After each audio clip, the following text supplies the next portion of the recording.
like every episode, we like to kind of dedicate the final segment of an episode to a specific topic. So this episode, we're going to be talking about the season overall. Excellent, because I think now that, we've got to the season finale, it's a good time to kind of take a look back at where we started and where we've gone through. I know I have rated and ranked everything. And some of my ratings have changed since the actual podcast, just because when I'm trying to do a comparative list so that I can do a proper ranking.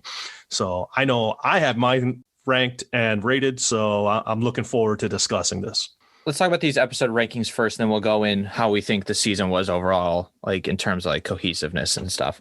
So, okay, what were your top 3 episodes ranking? Give me the top 3 and the ranks. Okay, so my number 1, and there is some recency bias here, so I'm going to admit there's probably some recency bias, is that the season finale, Spiral, aka My Two Dads, was my favorite episode. I thought it was great, and you just listened to why I thought it was great, so I'm not going to beat that one with a dead horse. My second, you're not going to beat it with the dead horse? Yeah, you know how heavy that dead horse is, and I play tennis, but I don't think I can lift the dead horse. Okay, my second favorite episode I've ranked as an 8, and that is As You Were, which we were just talking about, our shapeshifter whodunit. I love that the whole cast is together, and just a little. I love shapeshifter and whodunit mystery. Every series needs one, and then Nathan wearing that ridiculous cat mask. I mean, that really took it over the top to number 2. And then you can probably guess my number 3. I bet you can guess it. Is it the fire one? No. That was one of your favorites at the time.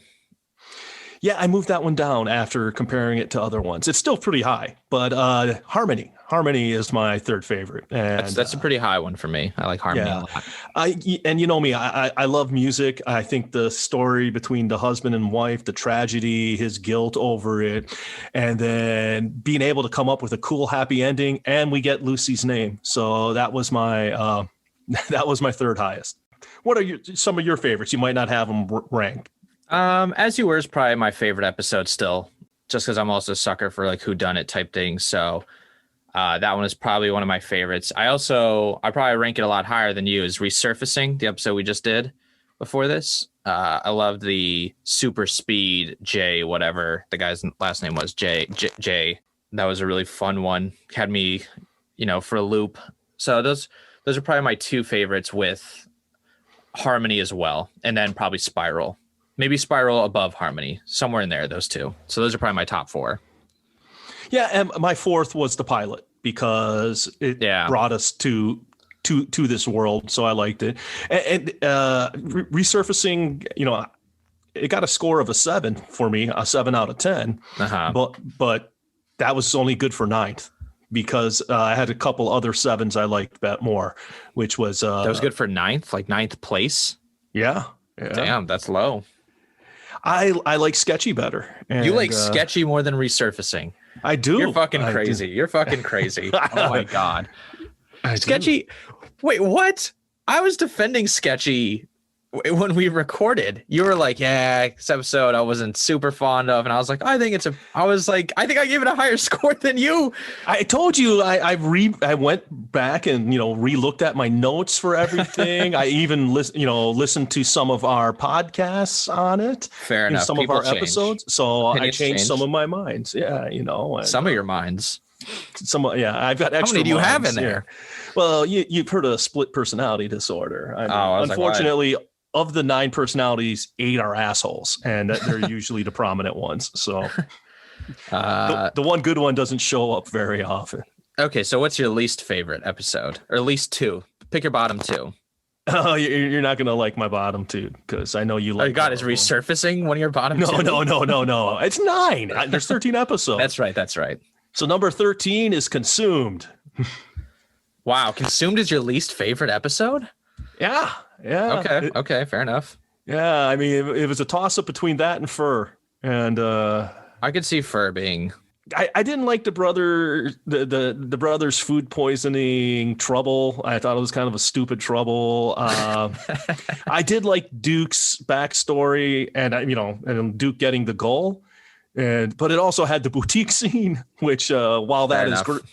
That was pretty horrible. And we got introduced to the lobster pup. And then that's a bonus. That's a positive. The lobster pup is a positive. Yeah. So let me make sure that is clear. And then Fur, it seemed kind of like a cool trouble, basically being able to keep yourself alive forever. It was really hokey. It was, we did get to meet Jess in it, but the way they introduced Jess is kind of, I thought Jess's introductory episode was her best. I thought it was afterwards that things started to go downhill with Jess, like immediately in sketchy. Yeah. Hey, she was going to shoot Jimmy with a tranquilizer dart if he tried to use his trouble. So my least favorite episodes are probably my bottom two. My least favorite episode of the season is Butterfly, the second episode. It's aging like Taco Bell in the fridge in my mind. It's just not going well. The more I think about. Hey, you didn't like? You got something against naked meteorite showers? I mean, that's fine. You don't like seeing Nathan in rampage mode, which surprisingly he did a lot of rampage mode throughout the season. I just thought Butterfly. I mean, I talked to this to death in our second, third, and fourth episodes of our podcast. So I'm not going to go too much further into it because I'm sure people are like, "Oh fuck, here he goes again." Here's he go again, bitching about the order of the episodes. But I'll get to the order of the episodes in a minute. But Butterfly is just, man, it's just a bad second episode. It's just a bad second episode. It's not a very good episode, but your second episode is, I would wager, almost as important as your first episode, because your first episode has a bit of leeway to be different. It has a bit of leeway. It's got to establish all these things. So there's a lot of like mechanics to a first episode, but the second episode has to reinforce this idea of what you're watching, right? Because a pilot, after you see a pilot, it could go anywhere, right? The show, set a path, but you still could be like, well, hey, this is a little different than I thought it would be, right? Like, I always wonder, I don't know, man, maybe I'm going to get like shit for this, but like, I don't think The Walking Dead has a great pilot. I don't think you really see the reality of what the show is until he gets back with his people, right? Because that first episode's a lot of him alone on the horse and shit. Yeah, waking up in the hospital. Yeah. And so it's a way to reveal it to you, the zombies, but it's not a good represent. And sure, so it thematically sets a lot of stuff up and like does a lot of contextual shit that we need to know, but it doesn't really give you a good view of what the show is like, because the show is a lot of character ensemble drama, right? It's a lot of like Shane and Lori and Carl and fucking Andrea, whoever, at the beginning. It's changed so much. It's a lot of dialogue in between killings. Exactly, right? It's a lot of like intricate relationships. And so the first episode is not a good signpost to what the show actually is like episode, right? You wouldn't watch the first episode and be like, oh, so this show is going to be a lot of like character drama. You'd think it's kind of hardcore action or like lonely, like stuff going on, or like, like you would think it's maybe a quiet show when it's not that. It's almost pure dialogue like the whole way through, and then intense killings for like 10 minutes. Oh, wait till they get to Herschel's farm. And so I think, the second episode is important to reinforce, like, no, this is like, we had to give you all this information and give you the tone of the show in the pilot, but this is what you can expect every episode moving forward generally. Obviously, I'm not saying it has to stick to this, but the second episode is saying this is what we look like. It's like you go on a first date and you're trying to impress someone, and then the second episode takes them home and you see what they really look like at home, right? Hey, if you get there on the second date, I should say this: people can fake who they are the first time you meet them. The second episode is when you meet the real them, and you're like, oh, you're actually an asshole, or oh, actually you're really boring, or actually you're like a psycho, or or actually you're really cool. I like to think I convey being an asshole on the first meeting, sometimes without even speaking. It's just it's on my face. We'll have to ask the viewers if 13 episodes in if they've realized it yet. The viewers, they have not seen my face yet, and if they have, they're stalkers, and then I need a restraining order. I don't think I have to worry about that. I think episode 2 is really important to showing you what this show is going to look like, and I don't think Butterfly does a good job of that. I think Harmony and I think Consumed both do better jobs of showing what this show actually looks like than Butterfly. And then my second least favorite is Ball and Chain. This is a Helena episode, just because it's just, oh man, it's so unbalanced. It's just spending so much time doing all this shit. We have scenes we absolutely don't need. And then at the end, everything's dumped in one huge exposition dump. Like, just like, oh yeah, here's everything in the middle of like a child delivery. It's like, holy shit. A lot of this information could have been given around. Abigail doesn't really make much sense, or Abby, whatever she's called. Abby. Piss poor Mother Abigail tribute. Well, she's God, right? She represents God, right? Circumstances around the trouble are so complex that I'm just like irritated. Oh, well, sure. Well, well, geez, I've already had 2 babies. Let me go kill a third man for why haven't she been chained? That's the logic, but like the way the trouble actually works of like, oh, it activates on Friday nights. Oh, so she on Friday night transforms into another person, gets guys pregnant, or I'm sorry, steals. Now that would be a trouble. Yeah. Gets pregnant from guys immediately, and then sucks the life out of them if they touch the baby or are within a certain range. It's just unnecessarily complex.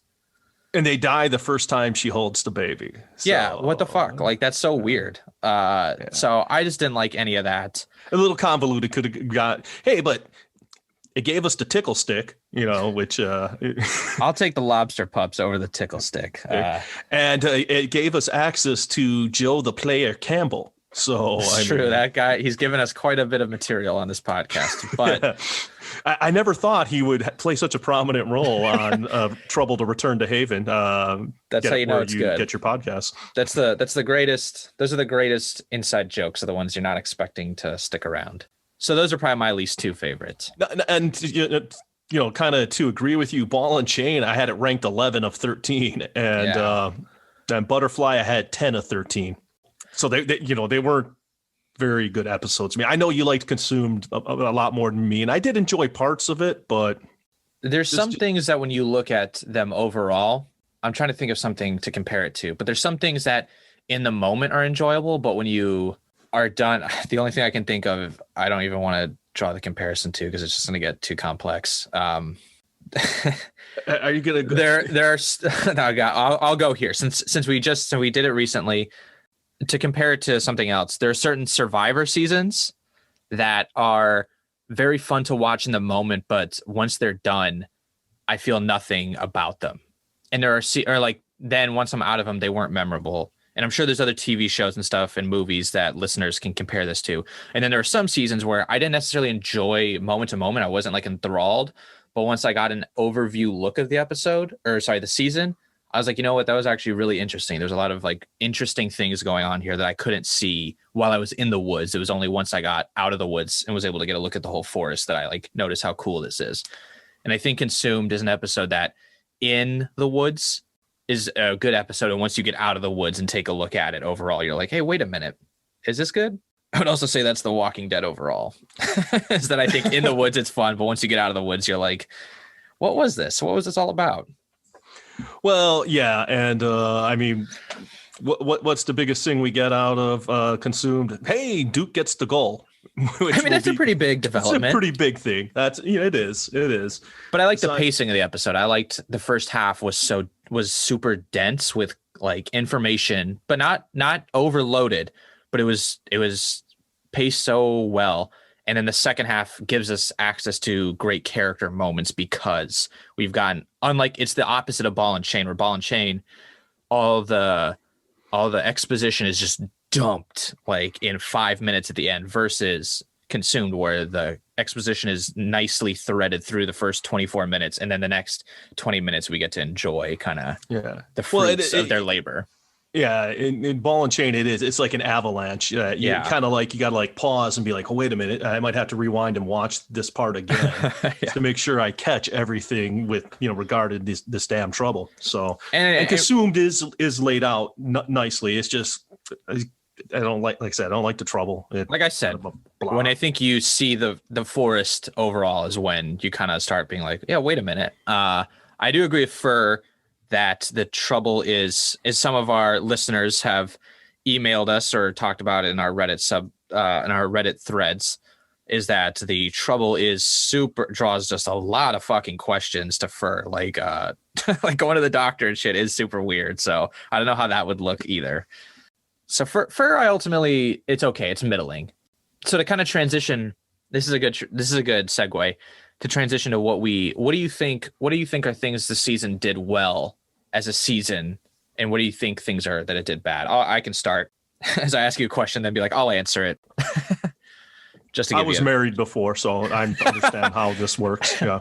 I think something this season did well was it created a nice, enjoyable environment. As we talked about before, is like I really enjoy the town of Haven. I found an effect that was happening to me in the middle of watching was that, especially in the middle of the season, I think the middle of the season is kind of weak. I think there's a good stretch of not very good episodes, but I was still enjoying the show overall. It's a weird effect when I was like, yeah, I'm kind of not liking these episodes, but I'm still liking the show and I'm liking Haven overall. And so I think they get you attached to the characters, to the setting, into this world so much that you're willing to put up with some lackluster, mediocre plotting, and kind of answering of questions is a weakness I think they have in coherent ways. But I think they make this world so familiar and nice to be in that it's not as damaging. No, I agree with you there. I think they do create this environment with, so it first goes back to the town of Lunenburg. It's a beautiful little town. Mm-hmm. The setting and just, the shots of the water. I mean, I would love to go visit sometime. Not this time, not in the winter, but in the summer season, I would love to go see the town. It looks absolutely beautiful. It's shot. They've really created, really, for the most part, really good characters. Maybe some of the guest characters aren't the best, but most of the main characters are good. I mean, Rev is, unless you're kind of blind, Rev is obviously being set up as an adversary for season 2. Yeah. And, and I like that. We get him early, even though the episode itself wasn't very good, but we get Rev early and we see now, boom, we come back. This guy's going to be the thorn in the side for the next season. So good characters, great setting. It does dialogue very well. I would say at times. I think at times there's some bad dialogue too. I mean, at times, and that's some of the things I think the main actors, the main 3, are generally very, very, very good. Lucas, Emily, and Eric. The primary supporting characters like Vince, Dave, the Chief, Rev, Eleanor. I even think I thought there was some botched writing in terms of Jen, but I thought she was like as an actress, she was fucking awesome. So I think they also picked very strong for the people who were going to be around for a long time. I don't think they misfired ever. I think on some of the support, on some of the guest casts, there was some misfires, but like the babysitter, what was the babysitter's name from the Firestarter episode? From the Firestarter episode. Yeah. Vanessa, right? Oh yeah. I was thinking, see, you were calling her the babysitter and Duke's babysitter, by the way. And I was thinking of her as the guidance counselor in high school. So well, she's both. She explodes, but has no visible markings. But right. Well, I mean, that's not her fault, but her bad acting is her fault. Yeah. And the writing also does no favors for her in that episode. She has some pretty hard lines to deliver. The captain, though, from Sketchy, he has some fun. He was a good villain. Captain Richards was it was kind of cool because first I was like, this guy just seems like a tool, and then all of a sudden he gets a little power and he gets drunk with it and gets that. He's like, I'm gonna fuck up the whole town. Basically I'm gonna be God in Haven. So yeah, it was interesting. He escalated really quickly. So what do you think about the troubles? Like, what do you think about the troubles we've accrued? So, or are we going to talk about something that we don't like about the season before we move on to the troubles?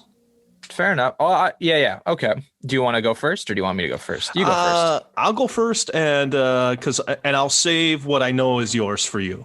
You haven't told me what it is, but I've got a pretty good idea. I think we have a similar problem. So season. what I think you're going to talk about, I do think is a problem as well. I think it's a big problem, but I'm going to let you cover that. You actually articulated that better than me. One of the things I don't like is I don't like when we have like open threads because and for and there's a few points around it, but they have a tendency to find something that they think is cute or funny, and then they just beat me over the head with it. You had a problem with that, yeah. Yeah, Audrey with the names. Or for the love of Christ, can she not remember a name by at least the end of the episode? Well, I told you that was my like pet peeve. So I agree with that. I agree with you that it got fucking ridiculous in certain episodes. Like that one got annoying at a point where you're like, okay, fuck you. This isn't like a person wouldn't be this bad at it. Right. I mean, and that's just it. Going to the well too many times. So I agree with that criticism. Now lay it on me. The episode switching fucks up the initial. You only have one chance to make an impression on a viewer, and if you fuck it up, they're gone. Like that, they're people will be like, yeah, fuck this. Most people aren't loyal like we are, where they'll like keep watching a show they don't like. I mean, you're more extreme than I am, but I will sometimes. I watched all of fucking Sharp Objects and hated every episode of it. But hey, I watched 2 seasons of Blue Bloods before I realized I didn't like it. Just kidding. Yeah, he's just kidding. He watched every season of it. I have not. I thought that was a big problem. Once you kind of clear it, though, it's okay. But man, when you're in that episode 2, 3, 4 cycle, that really sucks.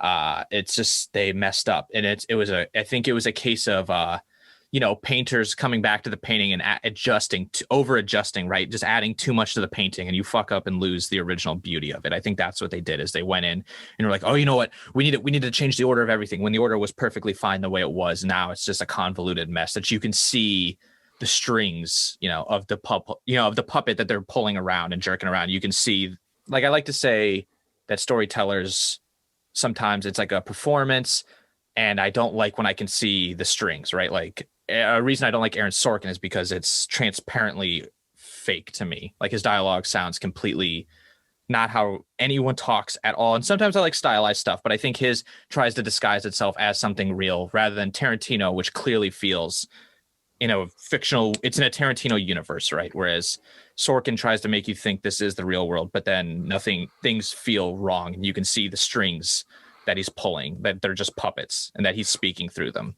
Yeah, people don't go off on 10-minute speeches as if it's a conversation with another person. Yeah, I mean, basically soliloquies, and and they all sound like him, right? He's a pretty well-spoken guy too. I like listening to him in interviews. It's actually really cool. But his characters all sound like one voice. Like when you're watching the newsroom and they all sound like one guy talking through 10 bodies, that's a problem for me. So I think in that shifting around episodes 2, 3, and 4, I could see Dunn and Ernst and Dunn. I don't know why I switched it around there. Ernst and Dunn, like you can see them being, as the creators moving the puzzle pieces around, and you're like, something's wrong here. Something's doesn't feel right. And then later it kind of corrects itself. We've been calling it Ernst and Dunn the whole time, but if we go by alphabetical order, wouldn't it be Dunn and Ernst? Yeah. But then either way, it sounds like attorneys. But yeah, just to shake it up in season 2, we'll start calling them Dunn and Ernst just to throw, Have you been hit by a negligent semi-driver? Call Ernst and Dunn. We get results. But I think the way they're placing secrets and mystery, I think, can be incoherent at times. Here's a question. Maybe I'm just missing things. What happened with the Colorado kid? He's dead. Like, how? Well, apparently Max Hansen killed him, but no one could prove it. How? What was the method? How'd he die? He wedged a piece of steak in his esophagus and well, no, that's the book, which you can hear about in a Patreon episode. But we don't know how he died. We don't even know that we don't know. I know this sounds stupid, but we don't even know that we don't know that it's a mystery who the Colorado kid is, right? Like, who the fuck? It's not even really stated that they don't know who the Colorado kid was, correct? Right. As far as I can remember. But you got to remember the box to Chief Shoulder was empty. So she's got But they nothing had the to go newspaper on. article, but we didn't get any information from the reporting on that newspaper article. Because we've already talked about the Teagues being assholes and not coming clean with info for her. Sure, but there has to be literal coherent information for that was in that newspaper article. Like, what is the Colorado Kid? We're talking about a mystery that has no context to it. We can't begin to formulate theories on what was going on because we don't. Was he strangled? Was he shot? Was he drowned? Is it a person that is, like shouldn't have been there? Like the book, we don't want to reveal too much because it's in our Patreon, but like there's a big mystery about the Colorado Kid, but the details of trying to solve the mystery is part of, and I don't remember how it goes, but like there's just not even any context to what's happening with the Colorado Kid mystery. There's no context to what the fuck is with the timeline of the Troubles. Like, now it's really confusing. Like, was the chief holding his earthquake in? Was he able to feel at some point and then not again? Like, it's hard. And that's what's implied as we go through it, because I think it even says it. I think it was like after a couple of years, it went away, and then so how many years do the Troubles last for? I'd almost guess they last for like 3 to 5 years, or 3 years. But why would Nathan's sense of smell is so strongly developed, even though he's been able to feel for essentially 20 years of his life, right? It's just confusing. It's just information that doesn't quite line up together, in my opinion. Chief being a rookie on the police force after coming back from Nam, but also when the Trouble started in '83. But also he was a rookie post Nam, but also in the Reagan administration. It's like, how long were you a rookie? Man, how'd you make chief with staying a rookie that long? Yeah. We have no context to what Max did. Who's this family he murdered? It's just kind of thrown in there. It's like, oh, he murdered that family. And it's like, maybe we should have known sooner that there was a family that was murdered at some point, or that the Colorado Kid killer, the suspected killer, was in Shawshank, would have like helped. Because then when that Shawshank bag gets dropped, you're like, oh shit, the Colorado Kid's murderer is here. Oh fuck. Like, it would be like a bigger specter, but there's just not context to the mysteries that we're given. Like, we're not even sure what we don't know. Does that make sense? That's like my biggest problem, is I don't even know what I don't know yet. Like, I need framework to then be like Julia's tattoo. I don't know what this means. Like, I don't know what that is. Like, it's just an ominous tattoo. But if I was like, oh, it's part of a secret organization or a cult, or like, this is like, don't be ruining season 2. No, I don't know. But like I honestly don't remember, but super troubled people have the tattoo or something, like, I don't know like what the tattoo means. Like, that's why we got to come back for season 2. So right. But how many answers did we get in season 1? None. We didn't get shit. Chief dies, doesn't even fucking say anything useful. Oh, Audrey, I was just waiting for you to come back. Yeah, we fucking know she like came back. We know she's Lucy. Yeah, we figured it out by now. And then Nathan doesn't even ask about that. He's not like, what did Chief mean? You came back. He just lets that line go, instead of like, and Audrey being like, oh, I was gonna tell you I'm actually Lucy. Then he could be like, when were you gonna fucking tell me? And she's like, oh, I was trying to tell you, and then your dad was dying. Dude, he was a little distraught at that time. So I'm gonna give Nathan a pass on that one, because he was a little. So distraught. Then why even include? I don't know. To me, I understand, but like, that's also a high drama point. That's like a missed punch. That's a missed critical hit for Nathan to be like, because then I don't know, the fight of like, why didn't you say everything was going to be all right? I don't know. I didn't love it. And I think if he was angry of like, when were you going to tell me about this? And her being like, I was about to, I think would work better than you didn't tell my dad he was going to be all right, even though we both knew he was going to explode. We both knew he was dying. And she was like, she doesn't need to tell me, like, it's okay. Like, and I understand Nathan's not thinking rational, obviously. Yeah, I think you're being a little hard on Nathan. He's, he'd been kicked in the crotch, like the police in Synchronicity too. Every single day is like a humiliating kick in the crotch, as Sting writes and sings. Nathan had a horrible day. And, sure, he had a horrible day. And so I can give him a pass with not questioning that at that time. But yeah, but we're not giving Nathan a pass. You're giving the writers a pass. Like you're giving the writer a pass. And I'm not saying every person acts rationally. Obviously, real life people act irrational as hell, but this dialogue isn't supposed to completely mirror real life. Obviously, I know I just complain about Sorkin's, but I think it's because it's too far on the spectrum. Whereas like Nathan, I think that was a line that was planted and needed to be executed upon, but wasn't. And I'm getting too into the details, but that's my point, is that there's just these misses where like the questions are too broad. Maybe that's a better way to say, is like my question about the Colorado Kid are too voluminous, where I have too many about what's going on here with that. What's the timeline of the Troubles? Like, did the Troubles stay? Like, I don't understand the rule sets to the universe. And I think that's an issue.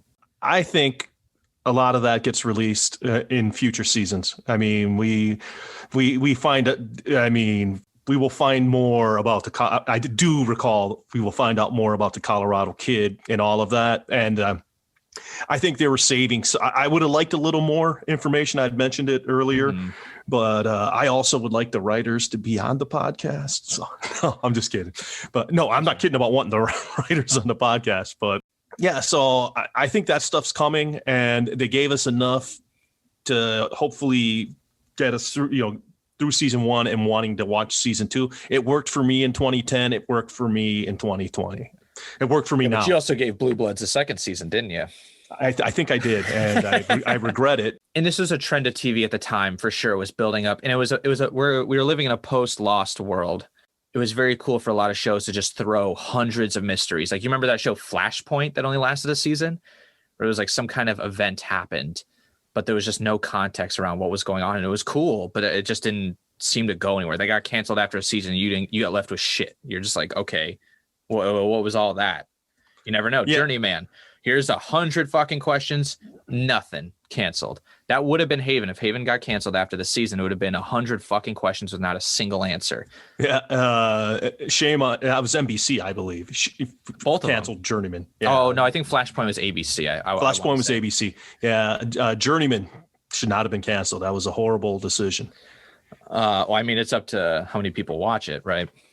Yeah, I'm disappointed in America for not viewing it enough. It was, what's the other one that we with Jason Isaacson?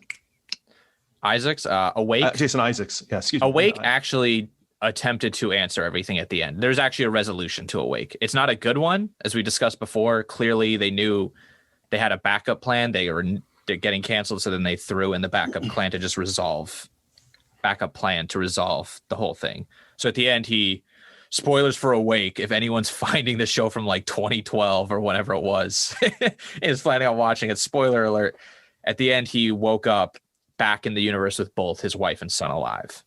And the whole thing is resolved. You never really find out why it was happening, but it's ended. Yeah, which is a shame. It was a damn good show. It was a damn good, Yeah, that was definitely an era of like really cool concepts not surviving. I would have liked Life on Mars to last a little longer, Well, how much long did the British one last? I thought it got like 2 or 3 seasons. I thought it got like 2 or 3 seasons, yeah. So I think this was in a post-Lost world. The big trend at the time was to just throw every fucking mystery possible, and us just being like, what's gonna happen? Was working. I think in a 2020 world, I'm like, yeah, I need you to put your foot on the fucking gas a bit more, because we're in a more competitive world now, right? Which is a question we brought up in the first episode of our podcast, was how does Haven fare in 2020 versus 2010? So for example, one show that you and I remember, we watched the first episode together, and I remember we were fucking floored at the speed of it, was American Horror Story, the first season. Was because it was like, you were like, hey, do you want to watch American Horror Story? And I was like, oh, it's a horror show. And you're like, yeah, haunted house. And I was like, great, here we go, another fucking haunted house thing, where it's gonna be slow. Through the first episode, we're gonna see some cabinets move and maybe like some poltergeisty activity, but it's gonna take its time. Fuck no. That show came in 100 miles per hour and didn't take its foot off the gas. Just hits you, and you don't even it almost gets uncomfortable. Yeah, it almost gets uncomfortable. You're like holy Jesus Christ, I'm still trying to deal with that death. What the hell? Yeah, exactly. So I think we now live in a kind of post-American Horror Story. Not that maybe that's not but Ryan Murphy is pretty big. We live in a post Ryan Murphy world where I'm watching You on Netflix right now, and that show is going 100 miles per hour right now. Or I'm in the first season. I think season 3 is coming out soon, but that show goes 100 miles per hour as well. And so I think we're kind of in this new era where I don't know that shows that take its time and are just willing to give me 100 mysteries and not answer a single one of them is harder for me to like digest than, and maybe this is like millennial 2020, like no attention span, that like I want answers now. And like I said, as in writing, my philosophy is I'd rather use all your ammo as fast. As an idea person, you're never going to run out of good ideas. So use all your good ideas as fast as you can. Just fucking unload.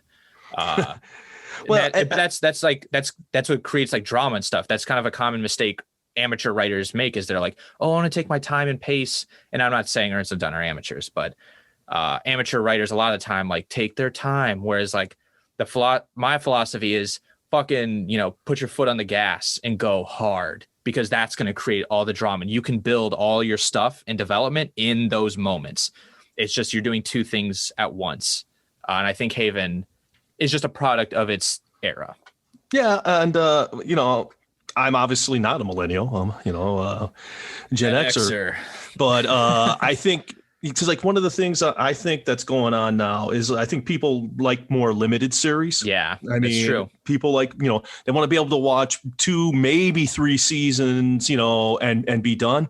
I don't think there's a lot of people interested in, and I'm saying new shows.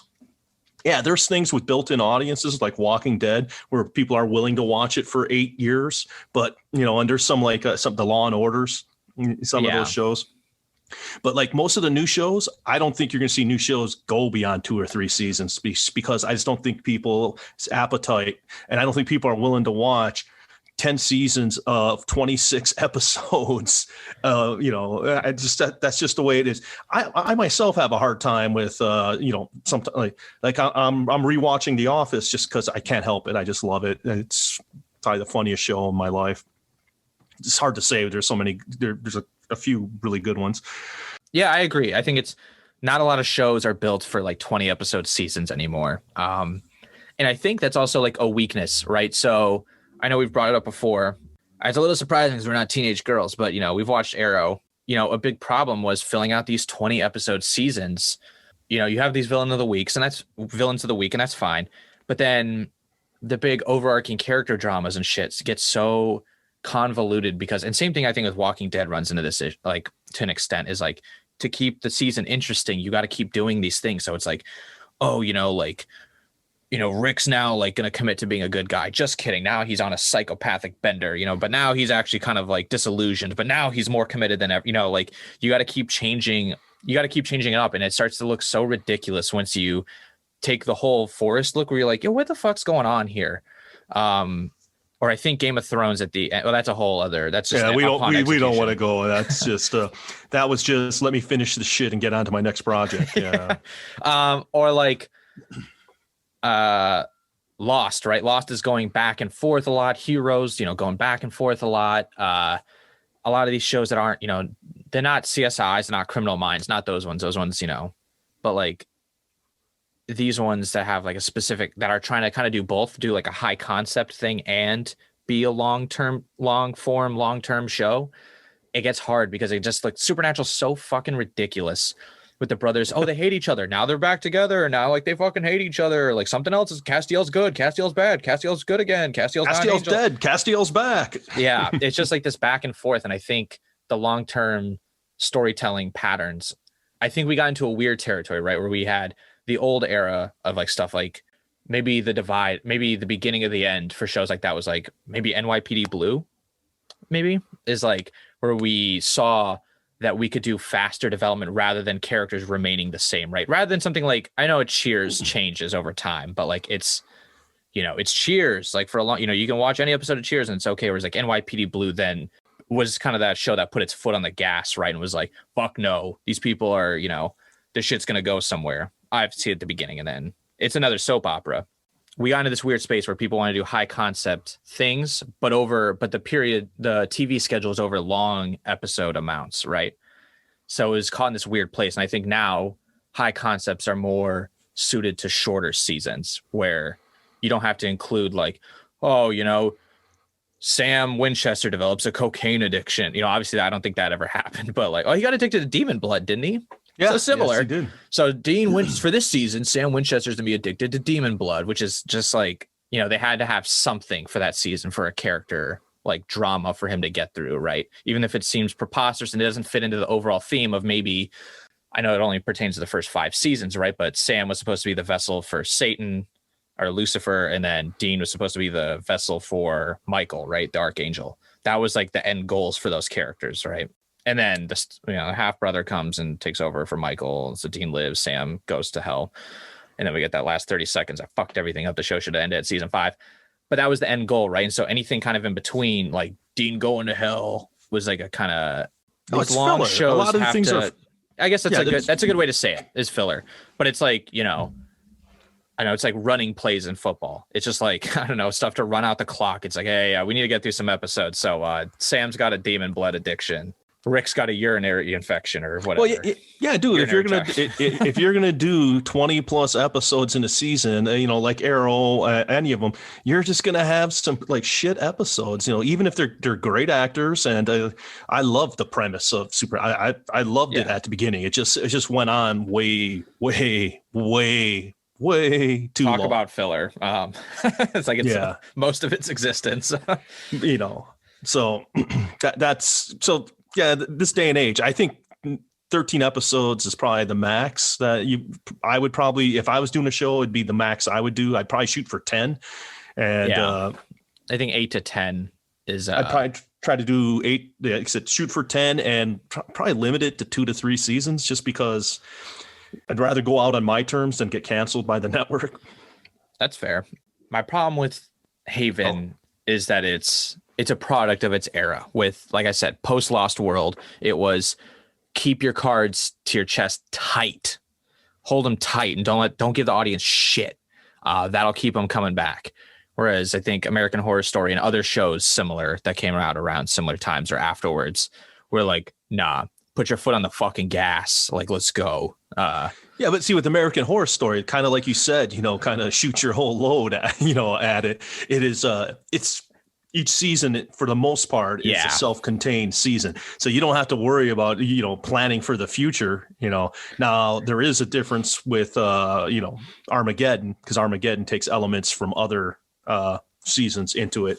But I think that's really the first time they really do that. Sure. And like I said, I would rather you use, it's like, okay, I got 13 bullets. Do I save 1 bullet per episode? I'd rather how do I say this? I got an X amount of bullets, so I save them for certain amounts of seasons. Now, shoot all your bullets and get a new gun every season is like my philosophy. Like, I'd rather, let's condense season 2 into season 1. And then, but like I said, it's probably because of my age group and culturally where we are, how we've changed as viewers. Yeah. I think those are all fair points, man. But it reminds me of Lost, where I'm like, any fucking answer? Give me one answer. Like, Vince, Dave, say something. Like, Chief, fucking say something. We got Lucy, and like that seems to be it. Like, how the fucking super fast guy gave us more fucking answers in like the 10 seconds, and the flower guy gave us more answers in his like 30 seconds of coherence. Yeah, it was like right at the end of the episode. Wait, I believe it was Lucy. He's in a coma for almost the whole episode. Or comatose, I should say.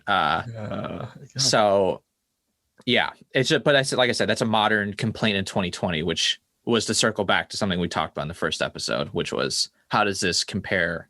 How does this exist? And we'll see.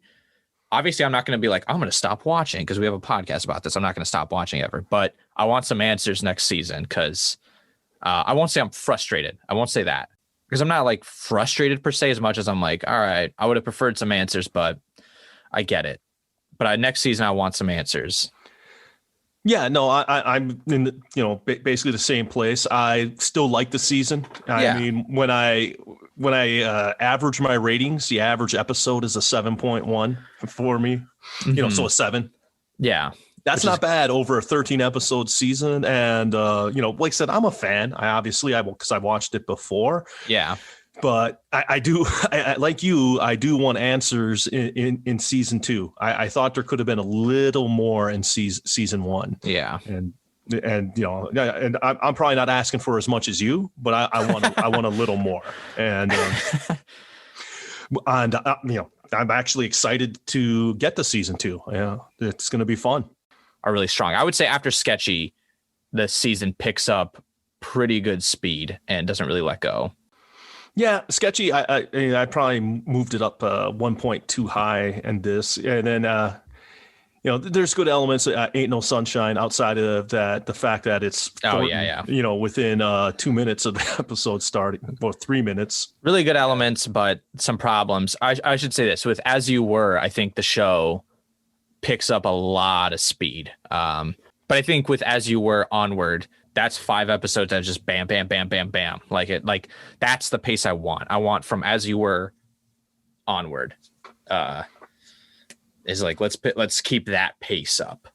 Yeah, I mean, from As You Were on, 8, 8, 8, 7, 9. Yeah, so, exactly. That was good.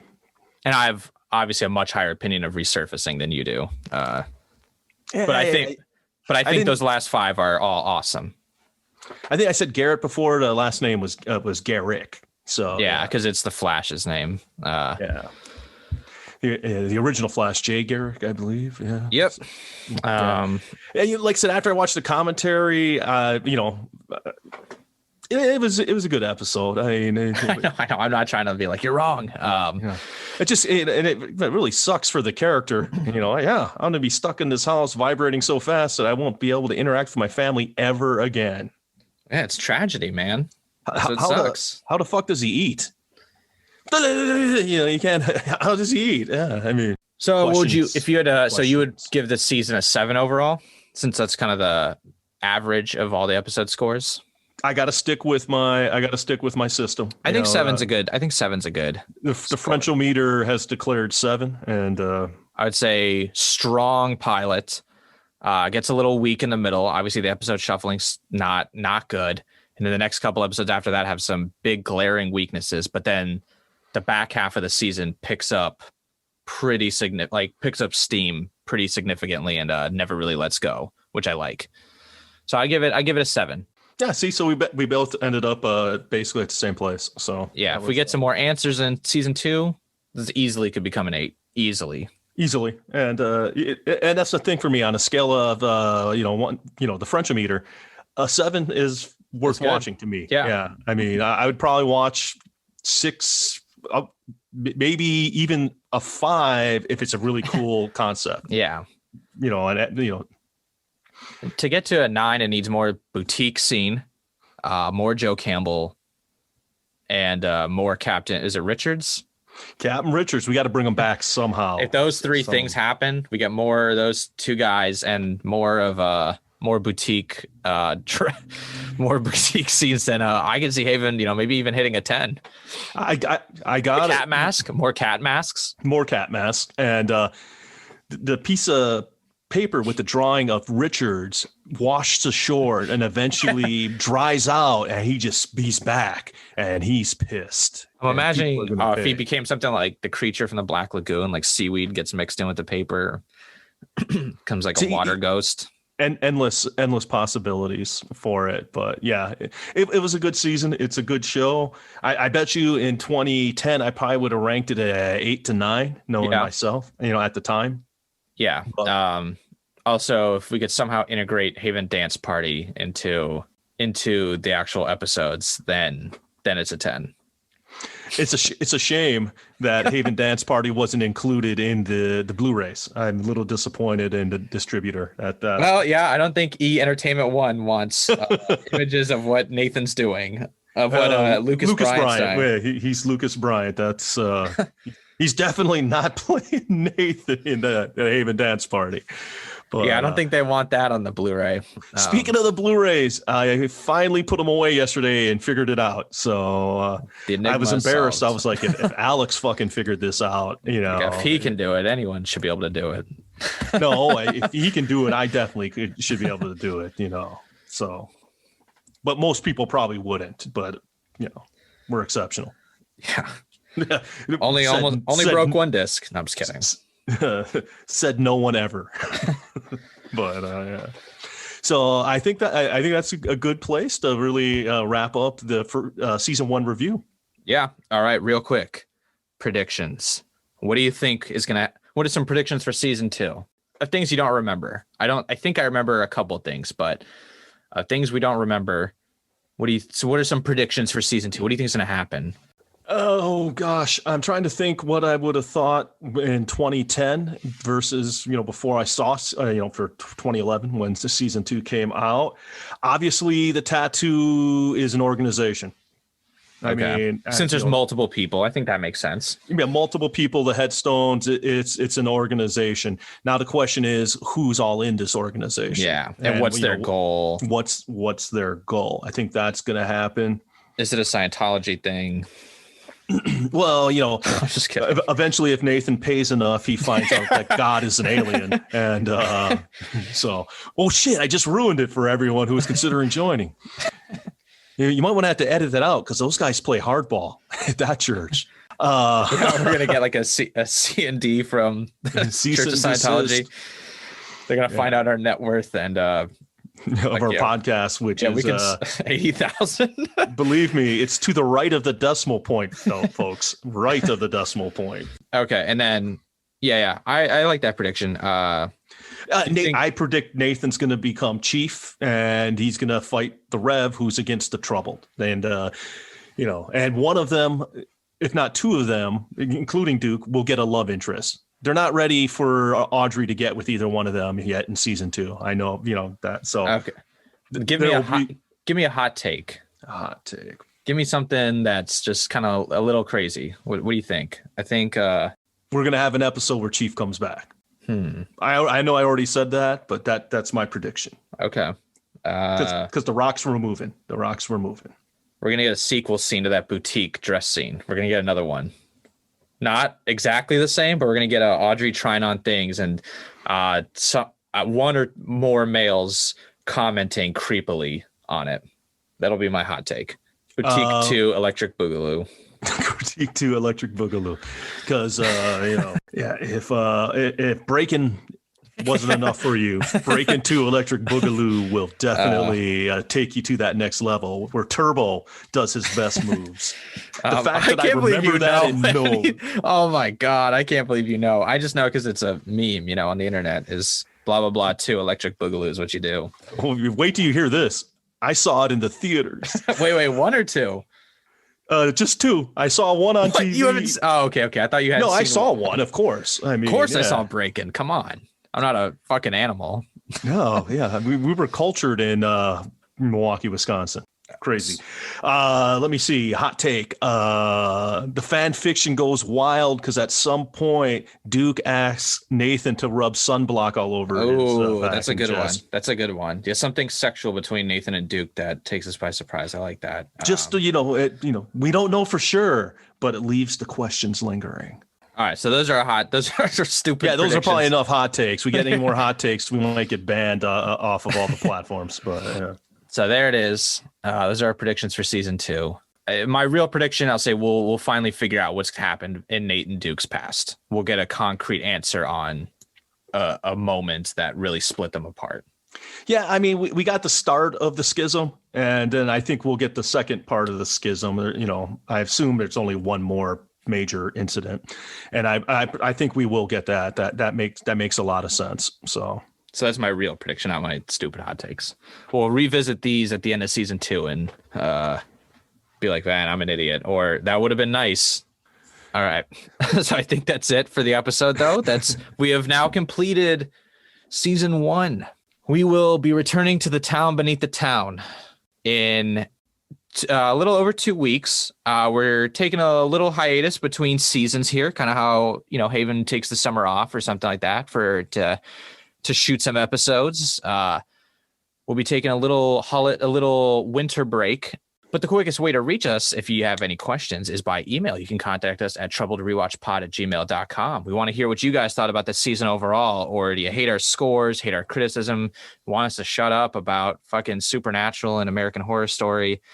You can email us there at troubledrewatchpod@gmail.com. Once again, you can find us on anywhere you listen to your podcast services like Apple, Google Podcasts, Spotify, Amazon Music, Podbean, Stitcher. We're also up on YouTube. We're a little behind on Vimeo, but it takes a while for those to come out because of the upload limit. But it really helps us if you hit subscribe, if you hit the like button, and on available services, if you can comment or leave reviews. That's always helps us. If you want the podcast straight from the source, you can visit us at troubledpodcast.com. That's our website. We'll have all our episodes, news, announcements, stuff like that. That'll be all there for you. And if you want to follow us on Twitter for updates, you can follow us at Havens Trouble. It's capital H, capital T. We make funny tweets. Just kidding. Not really. But Eric Balfour and Sam Ernst, you know, they've retweeted, they've liked, they've responded. The word's getting out. Yeah. Soon enough, maybe Eric Balfour will come on the show and then eventually listen and then eventually swear to never come back on the show. We love making the show for you, but there are some costs and we like to upgrade stuff like that Vimeo upload limit. And we have a Patreon. We're asking for your help. We're asking you guys to sign up for our Patreon, but we're not leaving you empty-handed if you do. We have 3 tiers. Our first tier, so when you subscribe to our $1 tier, the Haven Tourist tier, it gets you a couple things, the production documents. So my dad was talking about notes he does and how detailed they are. You can find those there. We also give a shout out to everybody who signs up, like Frank and Autumn. And I want to thank Autumn, but did you say Frank? I thought it was Litigator Lascivious. Right, because everyone who signs up for at least the $1 tier gets a Wu-Tang nickname made up by us. That one was Frank's, and if you sign up, we got another one. Our $3 tier is the Haven Resident tier. That one gets you access to our side series, Troubled with Extra Syrup. So as you've heard us kind of shill for it earlier in the episode, we've covered the Colorado Kid, our soundtrack episode where we covered all the licensed music that was used in Haven Season 1. We pitched our version of Joyland. The month of January, we're doing a review on Castle Rock, the show that takes place in a Stephen King universe. So we're doing Season 1 just in totality. I'm sure you'll be like, oh, fuck, I have to listen to them talk about American Horror Story again. I thought we were done with that. We'll never be done with it. Yeah, why do they keep bringing up Arrow? We will be done with that. We also have our $5 tier, which gets you the director's cuts and a Zoom call with us if you want that we can schedule and we can talk. If you want to record and upload it also, if you want to like heard by everybody, we can do that. So just we'll be contacting you if you join that tier to set it all up.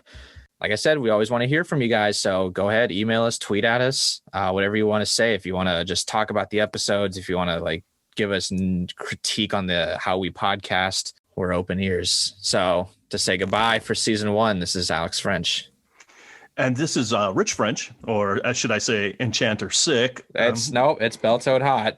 So I want to thank everyone for listening and taking this journey back to Haven with us through all 13 episodes of Season 1. I hope you enjoyed it as much as we did. And I look forward to you returning for Season 2, where we'll be coming up with more great content as we watch the episodes. We've already come up with an extra segment for Season 2, and it's just as stupid as you think we would come up with, going off our track record. when you think we can't come up with anything stupid, we will come up with something that's even more stupid than you thought was possible. But that's what we do. We're the Frenches. So once again, thank you everyone for listening. Please come back, be safe, and remember, never let your troubles get you down.